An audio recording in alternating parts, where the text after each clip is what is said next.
وارتحل في طلب العلم فما نال نور العلم إلا من رحل واكتب العلم ودونه وكن ذا اتزان لا تكن ممن رفل واحترم شيخا. أعوذ بالله من الشيطان الرجيم. بسم الله الرحمن الرحيم. إن الحمد لله نحمده ونستعينه ونستغفره ونعوذ بالله من شرور أنفسنا ومن سيئات أعمالنا. من يهده الله فلا مضل له ومن يضلل فلا هادي له وأشهد أن لا إله إلا الله وحده لا شريك له وأشهد أن محمدا عبده ورسوله وبعد. السلام عليكم ورحمة الله وبركاته. ‘Yan uwa masu kallon mu da sauraron mu muna muku fatan alheri. Yau insha Allah ta'ala za mu ci gaba da kawo muku darasi a cikin wannan littafin mai albarka mai suna Talkhis Ahkamul Jana'iz na babban malami Abu Abdurrahman Muhammad Nasiruddin Albani. A cikin wannan littafin insha Allah ta'ala za mu dinga kawo muku darussa duk ranar Laraba wanda za mu dinga koya abin da ya shafi wasu abubuwan da suka shafi ahkamul jana'iz, kama tun daga lokacin da mutum ke rashin lafiya da kuma lokacin da ajali zai gabato mutum da kuma lokacin da mutum ya mutu abubuwan da ake nema da kuma bayan mutum ya mutu abubuwan da ake so a yi masa da kuma zuwa lokacin da ya bizne shi da kuma abubuwan da suka shafi yi masa addu'a duka insha Allah ta'ala za mu kawo muku a cikin wannan littafin mai albarka.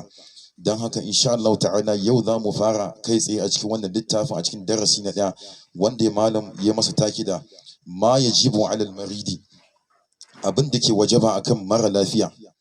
Na ɗaya malam sai ce alal maridi an yarda bi qada'illahi, ana son mara lafiya yadda da hukuncin Allah wa yasbir ala qadarihi, kuma ya haƙuri akan ƙaddaran da Allah ya masa na wannan rashin lafiya kuma wannan ciwon da ya same shi. Wa yuhsinu dhanna bi rabbih, kuma ana son mutum bawa mara lafiya ya dinga kyautata zato zuwa ga ubangiji. Dhalika khairun lahu, wannan shine fi masa alheri. Liqaulihi sallallahu alaihi wa sallam, saboda fadin sa sallallahu alaihi wa sallam, ajaban li amril mu'min, abun mamaki ga lamarin shi mutum mumini. Inna amrahu kulluhu khairun, lallai dukkan al'amarinsa alheri ne. Inna amrahu kulluhu khairun, lallai shi lamarin mutum mumini dukkansa alheri ne. Wa laysa dhaka li ahadin illa lil mu'min, kuma babu wanda yake samu wannan rabo kuma wannan garabasan face mutum mumini.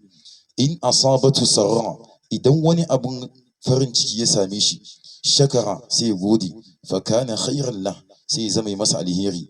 Wa in asabatu darra, idan kuma wani abun na cuta ko kuma rashin lafiya ya same shi, sabara sai haƙuri, fa kana khairan lahu, sai ya zama masa alheri. Malam sai ce da mu wa qaulihi sallallahu alaihi wa sallam, da kuma faɗinsa sallallahu alaihi wa sallam, la yamutanna ahadukum illa wa huwa yuhsinu dhanna billahi ta'ala, kada ɗayan ku ya mutu face na kyautata zato zuwa ga ubangiji subhanahu wa ta'ala. To idan muka waiwaya zuwa ga waɗannan hadisan guda biyu, na ɗaya hadisin farko annabi sallallahu alaihi wa sallam ya ce ajaban li amril mu'min, lallai akwai abun mamaki ga shi mutum mumini. To ashe anan za mu ga a ce mutum mumini yana samu wani garaɓasan da wani bai da shi.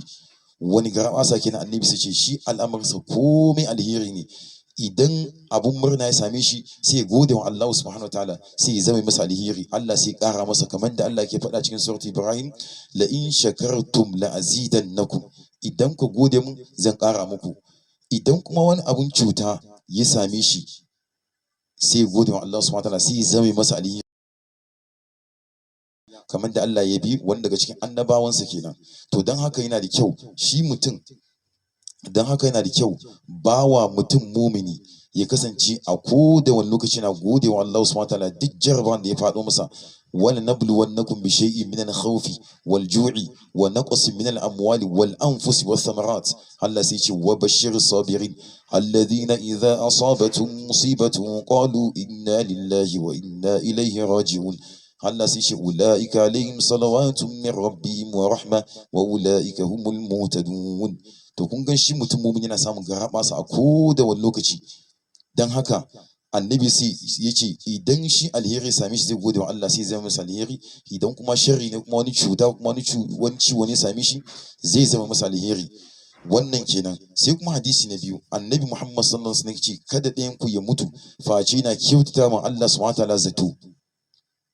kada mutum ajali ya gabato masa ya dinga munana ma Allah zato, ya dinga tsammanin cewa ai shi yanzu in ya mutu ya taɓi ya lalace. Me yana tunanin akwai wasu zunuban ko kuma wasu kurakun da ya aikata yau in ya mutu shi ya ɗebe tsammanin kawai Allah wuta zai jefa shi. A'a, annabi ce kada ku kasance haka. Saboda me yasa? Akwai wani hadisi da annabi Muhammad sallallahu alaihi wasallam yake ba ma sahabbansa cewa akwai wani bawan Allah wanda ya kashe mutane 100 sai ya nufi yana so ya tuba. Sai ya je wajen wasu malamai yake tambayin su shin akwai tuba kan shi. Sai suka tambaye shi me laifin da ka aikata, sai ce gashi. Sai malamin sai ce babu tuba kanka, sai ya kashe shi. Sai ƙara yin gaba, sai ya samu wani malami sai tambaye shi, malamin sai ce akwai tuba a kanka amma sai da akwai sharadi, ka bar wannan ƙasa wanda ka samu Allah ka koma ƙasan da akwai bayan Allah. Yana cikin tafiyansa sai ajali ya sauko masa. To kun gan anan ya yi nufin tuba, kuma tuban shi ne a cikin zuciyarsa, kuma Allah ya gan zuciyarsa. Ya taka zai wuce wani gari wani ƙasa saboda ya je tuba ya haɗu bayan Allah a wajen, sai Allah ya kaddara masa ajalinsa a wajen. Yana mutuwa sai Allah subhanahu wataala ya turo mala'iku da suka zo yi masa hisabi. Allah subhanahu wataala ya kaddara ƙasan da zai je ya je haɗu bayan Allah, sai Allah ya sa ƙasan ya mutsu. Ƙasan kuma da ya bari sai Allah subhanahu wataala ya nesanta shi. Mala'ikun rahma da kuma mala'ikun azaba sai suka auna. Da suka auna sai aka gan ƙasan da zai je ya tuba ya fi kusanci, don haka mala'ikun rahama suka tafi da shi. Allahu akbar. Ku duba wani rahama a cikin, ku duba wani rahama na Ubangiji subhanahu ta'ala. Allah mai tosa mu bayinsa, Allah subhanahu ta'ala mai jinkan bayinsa. Allah subhanahu ta'ala baya son bayinsa su shiga cikin wuta. Duk wani hanya mai sauki da kasan bawa zai shiga aljanna, babu hanyar da Allah subhanahu ta'ala ya boye mana face sai da ya bayyana mana shi. Amma duk da haka zaka samu wasu daga cikin bayan Allah suna kauce mu hanya. Kuma Allah subhanahu wataala yake cewa wallahu yuridu an yatuba alaikum wa yuridu alladhina yattabi'una shahawati an tamilu maylan azima yuridu Allahu liyakhaffifa ankum wa khuliqa al-insanu da'ifa. A wani waje kuma Allah subhanahu wataala yake cewa qul ya ibadiyal ladzina asrafu ala anfusihim la taqnatu min rahmatillah inna Allaha yaghfiru dhunuba jami'a innahu huwal ghafurur rahim.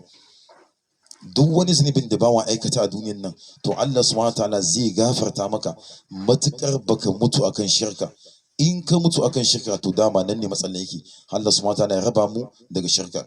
Malam sai ce asani na biyu, wa yanbaghi alaihi an yakuna bainal khawfi war raja'. Ana so mutum bawa wanda rashin lafiya ya soko a gare shi ya kasance a tsakanin tsoro da kuma tsoron fadawa a cikin azabin Allah, war raja'i da kuma mutum ya kasance cikin fatan gamuwa da rahman Ubangiji subhanahu ta'ala. Ya khafu iqabullahi ta'ala zunubihi, yana jin tsoron ukuban Allah game da zunuban da shi aikata. Wa yarju rahmat rabbi, kuma yana fatan haduwa da rahman Ubangijinsa. Malam sai ce da mu li hadisi Anas al-ma'ruf, saboda hadisin Anas sananniya inda Tirmidhi wanda ya zo a cikin sunan na Imam Tirmidhi wa ghairihi da waninsa, yake cewa annan nabiyya sallallahu alaihi wasallam, lallai annabi sallallahu alaihi wasallam dakhala ala shabin, annabi ya shigo wajen wani matashi wa huwa bil mauti, wannan matashin mutuwa ta halitto masa. Fa qala, annabi sai ce da shi kaifa tajiduka, ya ta sami ka? Qala, sai wannan matashin yace wallahi ina rantsewa da Allah ya rasulullahi, ya ma'aikin Allah, inni arju Allah, lallai ni ina fatan gamuwa da Ubangiji subhanahu ta'ala, sai dai kuma wa inni akhafu zunubi, lallai ni ina ji ma kaina tsoron zunubaina da na aikata. فقال رسول الله صلى الله عليه وسلم سيما الله صلى الله عليه وسلم سيتي لا يجتمعان في قلب عبد في مثل هذا الموطن. waɗannan ababen guda biyu ba za su taɓa tattaruwa ba ko kuma su haɗu a cikin zuciyan bawa a irin wannan wajen, illa a'tahu Allahu ma yarju, fashi Allah ya bashi abin da yake fata, wa amannahu mimma yakhafu, kuma Allah subhanahu wataala zai amintar da shi daga abin da yake jiya wa kansa tsoro. Da fatan Allah subhanahu wataala ya amintar da mu a lokacin da ajali ya zo mana. Malam sai ce da mu as-salis na uku, wa mahama shtadda bihi al-marad, diyan da aka rashin lafiya ya tsananta a gare ka, fala yajuzu lahu, baya halatta a gare shi an yatamanna al-maut, ya fatan mutuwa. Ba a so diyan da rashin lafiya ya tsananta akan mutum ya dinga makansa fatan mutuwa. Malam sai ce fa in kana la budda fa'ilan, idan har babu makawa yana so ya kansa fatan mutuwa, to falyakul, ana so ya ce Allahumma ahyini, ya Allah ka raya ni, ma kanatil hayatu khayran li, matukar kasar rayuwa ita ce tafiye mun alheri, wa tawaffani, kuma ka kashe ni idza kanatil wafatu khayran li, matakar ka san mutuwa ita ce tafiye mu alheri. Da fatan Allah subhanahu wataala ya samu cika da kyau da imani.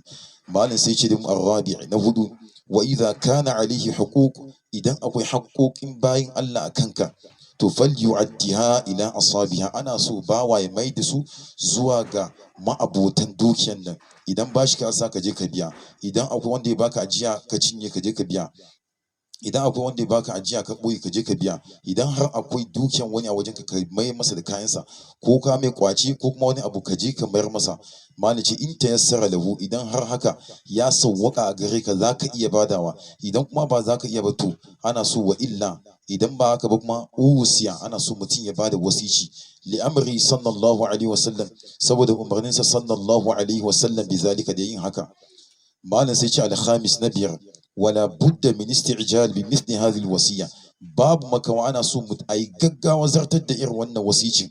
Li qawli sallallahu alaihi wasallam, saboda fadinsa sallallahu alaihi wasallam, ma haqqu mri'in muslim, baya cancanta akan mutum musulmi, ko kuma baya dacewa akan mutum musulmi ya bitu lailataini, wanda zai kwana har tsawon kwana biyu, walau shay'un yuridu an yusiya fihi, wanda yake da wani abin da zai wasici da shi, illa wasiyatu maktubatun inda rasi, face wasiyansa yana rubuce a ƙarƙashin kansa.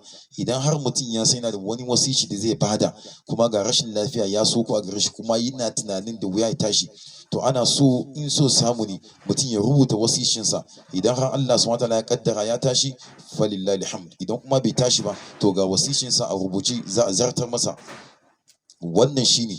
Malam sai yake ce da muqala ibnu umar yana cewa, ma marrat alayya laylatu منذ سمعت رسول الله صلى الله عليه وسلم قال ذلك illa wa indi wasiyati, yake cewa ba a taɓa samun wata dare ta wuce ne ba tunda naji manzon Allah sallallahu alaihi wasallam ya faɗi haka, face wasiyata tana rubuce a ƙarƙashin kaina. Da fatan Allah subhanahu wataala ya sa mu cika da kyau da imani. To jama'a masu kallo da sauraro, za mu dakata anan, sai a tare mu a cikin darasin mu na gaba, wanda za mu tashi a cikin rakam na 6 insha Allah ta'ala. إلا من رحل واكتب العلم ودونه وكن ذا اتزان لا تكن ممن رفل.